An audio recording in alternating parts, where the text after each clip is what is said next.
ஒரு கிராமத்துல திஷான்னு பேர் கொண்ட ஒரு பொண்ணு தன்னோட வயசான அப்பா அம்மா கூட இருந்தா.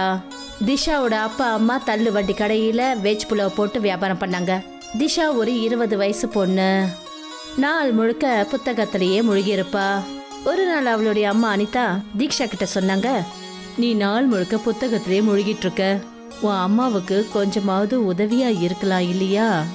கல்யாணத்துக்கு அப்புறம் உனக்கு இது பயன்படும். நீங்க என்னமா பேசுறீங்க? வீட்டு வேலை எல்லாம் எப்படி செய்யறதுன்னு எனக்கு நல்லா தெரியும். அப்புறம் நான் உங்ககிட்ட சமைக்கிறதுக்கும் கத்துக்கிட்டு இருக்கேன். நான் சமைச்சு கொடுத்தா அப்பா என்னோட சமையலை பார்த்து எவ்வளவு பாராட்டுவார் தெரியும்ல? அதெல்லாம் எனக்கு நல்லா தெரியும். ஆனா இப்படி நாள் முழுக்க புத்தகத்துல மூழ்கி இருக்கிறதுனால உனக்கு என்ன கிடைக்க போகுது? எந்த பெண்ணாவது படிச்சு ஏதாவது அவளுக்கு கிடைச்சிருக்கா சொல்லு?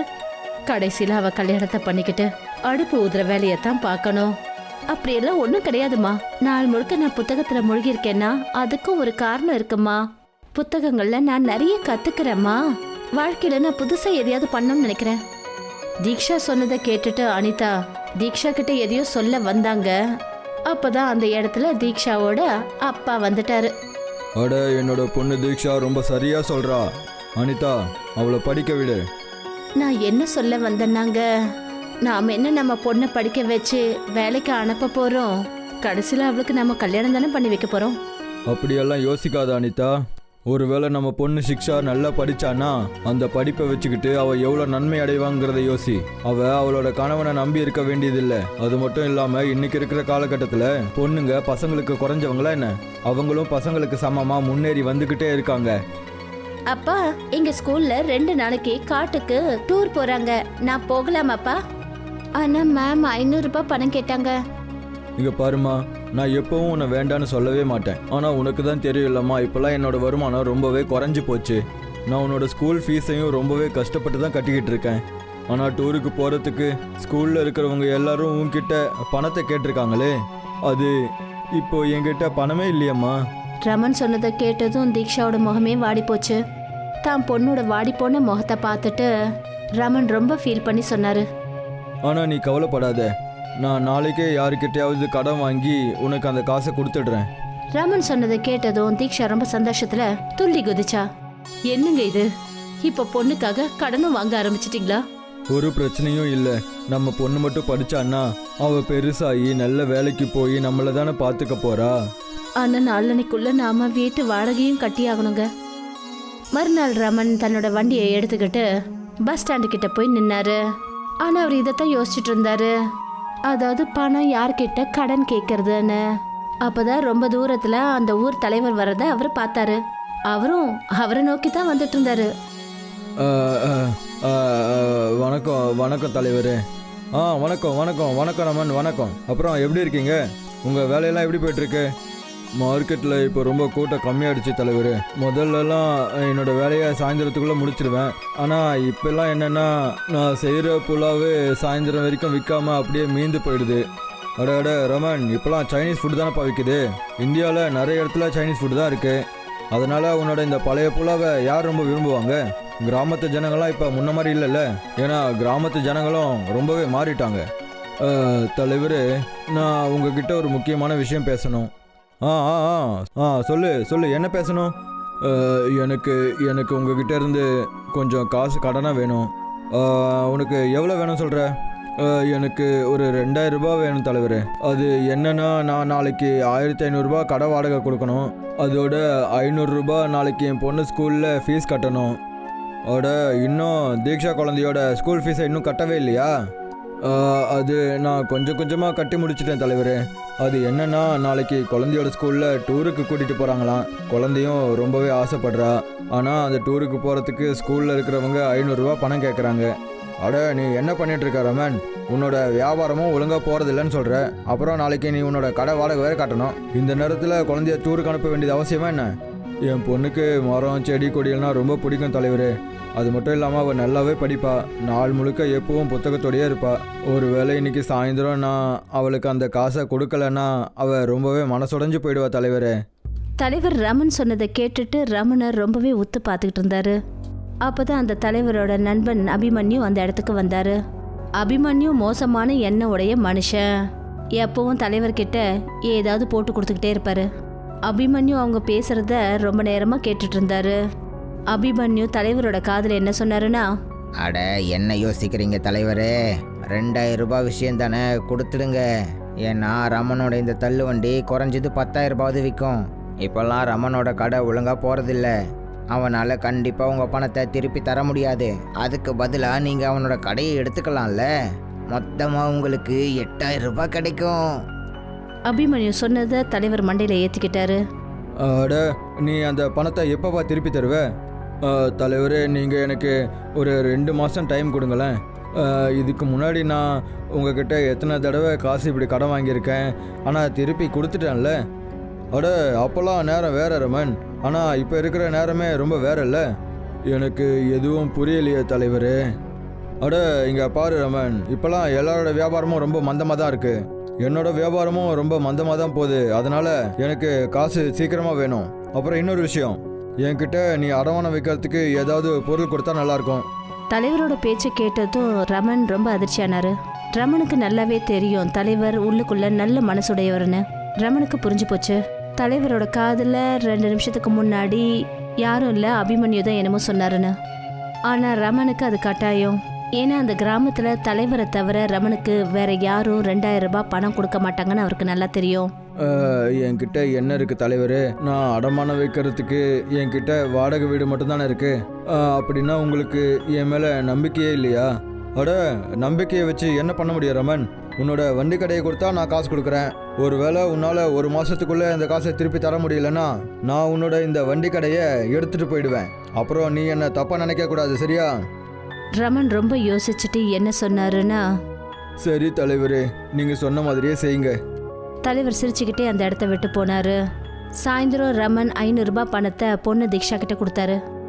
தீக்ஷா ரொம்ப சந்தோஷத்தோட வெளியில போனா. அப்புறம் ரமன் நடந்த எல்லா விஷயங்களையும் மனைவி அனிதா கிட்ட சொல்லிட்டாரு.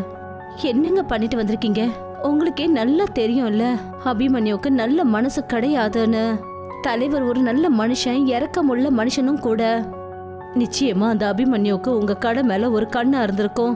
தலைவர் உங்க வண்டி கடையை வச்சுக்கிட்டு என்ன பண்ண போறாரு? அவர் கண்டிப்பா உங்க வண்டி கடையை அபிமன்யு கிட்ட தான் கொடுப்பாரு. உங்ககிட்ட வண்டியே இல்லாத போது நீங்க என்னங்க பண்ணுவீங்க? அதுக்குள்ள ஏதாவது ஒரு அற்புதம் கண்டிப்பா நடக்கும். எப்படியா இருந்தாலும் நாளைக்கு நம்ம வீட்டு வாடகையை கொடுத்து தானே ஆகணும். அதனால கண்டிப்பா 1500 ரூபாய் தலைவர்கிட்ட கடன் வாங்கி தான் ஆகணும். மறுநாள் தீக்ஷா காட்டுக்கு டூர் போனா. தீக்ஷா அந்த காட்டுல அடர்ந்த மரங்களை ரொம்ப ஒத்து பார்த்துட்டு இருந்தா. அப்பதான் அங்க ஒரு வயசான அம்மாவை அவ கவனிச்சா. அப்புறம் அந்த வயசான அம்மா வாழை இலையில எதையோ சமைச்சிட்டு இருந்தாங்க. அந்த வாழை இலையில இருந்து ரொம்ப அருமையான வாசனை வந்துட்டு இருந்தது. தீக்ஷா தன்னை அவளால தடுத்துக்க முடியல. அப்புறம் அந்த வயசான அம்மா கிட்ட அவ போனா. அம்மா, இது என்னங்கம்மா?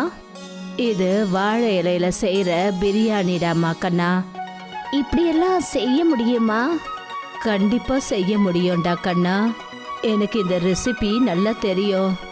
தீக்ஷா அந்த வயசான அம்மாவோட முகத்தை உத்து பார்க்க ஆரம்பிச்சா. உங்க முகத்தை பார்த்தாலே எனக்கு தெரியுது நீங்க இந்த காட்டுல இருக்கிறவங்க கிடையாது. அப்புறம் இந்த ரெசிபியும் இந்த நாட்டை சேர்ந்தது கிடையாது. நீ உண்மையிலேயே ரொம்ப புத்திசாலிடா அம்மா கண்ணா. அது சரி, உன்னால எப்படி கண்டுபிடிக்க முடிஞ்சது? நான் நாள் முழுக்க புத்தகங்களை படிப்பேன். எனக்கு புதுசா எதையாவது கத்துக்கணும்னு ஆசை. உன்னை எனக்கு ரொம்பவே பிடிச்சு போச்சுடாமா. ஆமா, உன்னோட பேர் என்ன? தீக்ஷா. தீக்ஷாவா? தீக்ஷா, நீ ரொம்ப சரியா அடையாளம் கண்டுபிடிச்சிட்டம்மா. நான் என்னோட சின்ன வயசுலயே பாதி உலகத்தை சுத்தி வந்துட்டேன். என்னோட குடும்பத்தை சார்ந்தவங்க எல்லாரும் என்னை விட்டுட்டு வெளிநாட்டுக்கு ஷிஃப்ட் ஆகி போயிட்டாங்க. அந்த நாளைக்கு அப்புறமா என்னோட மனசுல இந்த உலகத்தை பத்தி எந்த ஒரு நாட்டமும் கிடையாது. அப்புறம் நான் காட்டிலேயே தனியா இருக்க ஆரம்பிச்சிட்டேன். உங்களால இந்த ரெசிபி எனக்கு கற்றுக் கொடுக்க முடியுமா? அப்படி வேற யாராவது கேட்டிருந்தாங்கன்னா என்னால முடியாதுன்னு நான் சொல்லியிருப்பேன். ஆனா நீ உண்மையிலேயே புத்திசாலி.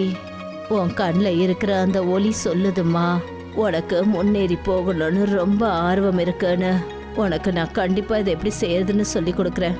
வயசான அம்மா தீக்ஷா கிட்ட ரெசிபியை பத்தி எல்லாம் சொன்னாங்க.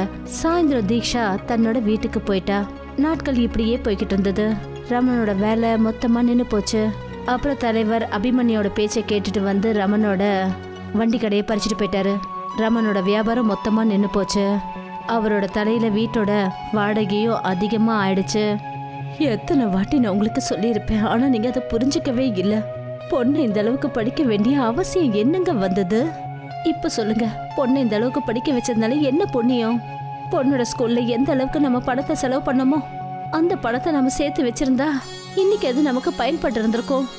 அட இதுல தீக்ஷா மேல எந்த தப்பும் இல்லை அனிதா. அப்பதான் அங்க தீக்ஷா வந்து சொன்னா, அப்பா என்கிட்ட ஒரு பிளான் இருக்கு. என்னம்மா அது? சில மாசங்களுக்கு முன்னாடி நான் காட்டுக்கு டூர் போன போது அங்க ஒரு வயசான அம்மா கிட்ட பிரியாணி செய்யறதுக்கான புது ரெசிபியை கத்துக்கிட்டேன்.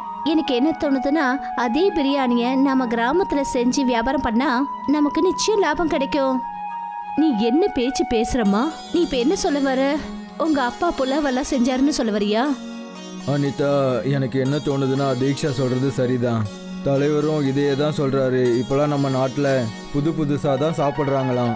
நம்மளும் இந்த மாதிரி புதுசாக எதுவும் செய்யலைன்னா அப்புறம் இப்படி தான் கஷ்டப்பட்டுக்கிட்டே இருக்க வேண்டியிருக்கும்.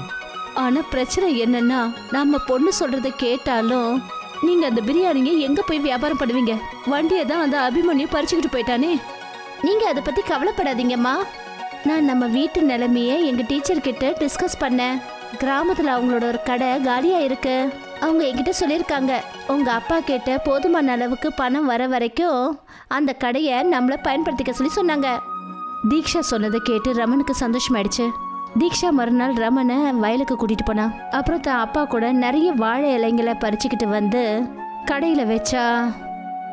ரமனும் அனிதாவும் ஏற்கனவே அந்த கடை மொத்தத்தையும் சுத்தம் பண்ணி வச்சிருந்தாங்க. தீக்ஷா அந்த வாழை இலையில பாஸ்மதி ரைஸ் அப்புறம் இன்னும் நிறைய பொருட்களை போட்டு கொஞ்ச நேரத்துல வாழை இலையில செஞ்ச பிரியாணி தயாராயிடுச்சு. அதுல ரொம்ப நல்ல மணமும் வாசனையும் வெளியே வந்தது. அந்த பக்கம் போறவங்க எல்லாரும் அவங்கள தடுக்கவே முடியல. ஒரு ஆளு உடனே வந்து அங்க என்ன சொன்னார்னா, அட, உங்களோட கடையிலேருந்து ரொம்ப சுவையான வாசனை வருதே. இது ஏதாவது புது ஹோட்டலா? ரமன் ஏதோ சொல்றதுக்கு முன்னாடியே தீக்ஷா அந்த ஆள்கிட்ட என்ன சொன்னான்னா, நீங்க ரொம்ப சரியா கண்டுபிடிச்சிங்க. இது எங்களோட புது ஹோட்டல், வாழை இலையில செஞ்ச பிரியாணி ஹோட்டல். அந்த ஆளு உடனே அந்த ஹோட்டல்ல இருக்கிற டேபிள்ல உட்காந்துட்டு என்ன சொன்னார்னா, எனக்கும் ஒரு பிளேட் சாப்பிட கொடுங்க. தீக்ஷா சுட சுட அவருக்கு பிரியாணி கொண்டு வந்து பரிமாறினா. அந்த ஆள் கொஞ்ச நேரத்துல பிரியாணி 5-6 பிளேட் சாப்பிட்டுட்டாரு.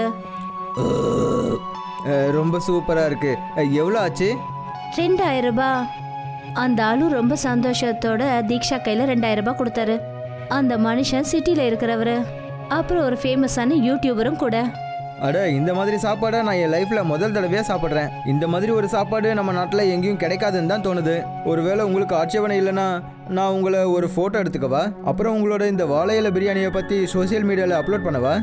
தாராளமா, இது எங்களோட ஹோட்டலுக்கு ரொம்ப யூஸ்ஃபுல்லா இருக்கும். அந்த மனுஷன் தீக்ஷாவை வாழை இலை பிரியாணியோட ஒரு ஃபோட்டோவை எடுத்து ஃபேஸ்புக்கில் அப்லோட் பண்ணிட்டாரு. அப்புறம் அங்கேருந்து போயிட்டாரு. ரமன் அந்த 2000 ரூபாவை பார்த்துட்டு ரொம்ப சந்தோஷப்பட்டாரு. இவ்வளோ பணத்தை அவரால் 10 நாளில் கூட சம்பாதிக்க முடியல. இங்கே பார்த்தியா அனிதா, நம்ம பொண்ணு படித்ததால் எவ்வளோ நல்ல வேலை செய்கிறா பாரு. இவ இதுக்கு மேலேயும் நல்லா படித்தான்னா இவன் நம்மளை நல்லாவே பார்த்துக்குவான்னு தோணுது. நீங்க ரொம்ப சரியா சொன்னீங்கங்க. நான் இப்ப அப்படி நினைச்சதை நினைச்சு ரொம்ப வருத்தப்படுறேன். மெல்ல மெல்ல கொஞ்ச நாள்லயே தீக்ஷாவோட அந்த போட்டோ இந்தியா முழுக்க வைரல் ஆயிடுச்சு. ரொம்ப தூரத்துல இருந்தெல்லாம் ஜனங்க தீக்ஷாவோட ஹோட்டலுக்கு வாழை இலை பிரியாணி சாப்பிட வந்தாங்க. சில மாசங்களுக்கு அப்புறம் ரமன் அந்த ஹோட்டல்ல டீச்சர் கிட்ட இருந்து விலை கொடுத்து வாங்கினாரு. இப்ப ரமன் ரொம்ப அழகான ஒரு சொந்த வீடையும் கட்டினாரு. இப்ப அந்த கிராமம் தீக்ஷாவோட கிராமம்னு உலகம் முழுக்க பிரபலம் ஆயிடுச்சு. ஆனா இந்த விஷயம் அபிமன்யுக்கு கொஞ்சம் கூட பிடிக்கல. அவரு தலைவர்கிட்ட சொன்னாரு, அட தலைவரே, இது உங்களுக்கு ரொம்ப பெரிய இன்சல்ட்டு. உங்களோட கிராமம் உங்களோட பேரால ஃபேமஸ் ஆகாம அந்த தீக்ஷாவோட பேரால ஃபேமஸ் ஆயிருக்கு. தலைவர் அபிமன்யு கிட்ட ஏதோ சொல்ல வர, அப்பதான் தலைவரோட பொண்டாட்டி ரொம்ப கோவத்தோட வெளியே வந்து சொன்னாங்க, இனிமே நீ இந்த வீட்டுக்கு வர வேலைல வச்சுக்காத. அட, நீ என்ன பேசிட்டு இருக்க? அபிமன்யு என்னோட நண்பனாச்சே. இந்த ஆளு உங்க நண்பன் கிடையாது, உங்களோட எதிரி. நீங்க அந்த பொண்ணு தீக்ஷாவுக்கு பரிசு கொடுக்கணும். தீக்ஷானால நம்ம கிராமத்தோட பேரு எந்த அளவுக்கு பிரபலம் ஆயிடுச்சு பாத்தீங்களே. நம்ம பிள்ளைங்க முன்னேறி போறதுக்கு ஒரு ஆர்வம் வந்திருக்கு. இந்த அபிமன்யு எப்ப பார்த்தாலும் இந்த ஊர் ஜனங்களை பத்தி ஏதாவது உங்ககிட்ட போட்டு கொடுத்துக்கிட்டே இருக்காரு. இந்த ஆளால உங்களுடைய பேரு எவ்வளவு கெட்டு போயிருக்கு, அதாவது உங்களுக்கு தெரியுமா? தலைவருக்கு தான் மனைவி சொன்னது புரிஞ்சு போச்சு. அவர் அபிமன்யுவை கழுத்தை பிடிச்சி தள்ளி வெளியே அனுப்பிட்டாரு. சாயந்தரம் ரமனோட ஹோட்டலுக்கு தலைவரும் அவரோட மனைவியும் பிரியாணி சாப்பிட போயிட்டாங்க. அட என்னை மன்னிச்சிடு ரமன், நான் உன்கிட்ட ரொம்பவே மோசமாக நடந்துக்கிட்டேன். அபிமன்யோட பேச்சை கேட்டுக்கிட்டு நான் உன்கிட்ட இருந்து உன் கடையை பிடுங்கிக்கிட்டேன். அதெல்லாம் ஒன்றும் இல்லை தலைவர், இது எல்லாமே ஈஸ்வரனோட லீலை. ஒருவேளை நீங்கள் அன்றைக்கி அப்படி பண்ணலன்னா நான் இன்னைக்கு இவ்வளோ பெரிய ஆளாக இருக்கவே மாட்டேனே.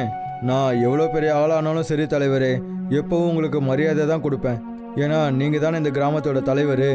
தீக்ஷாவோட வாழை இலை பிரியாணிய சாப்பிட்றதுக்காக இன்னைக்கும் சிட்டில இருந்து வந்துட்டு இருக்காங்க.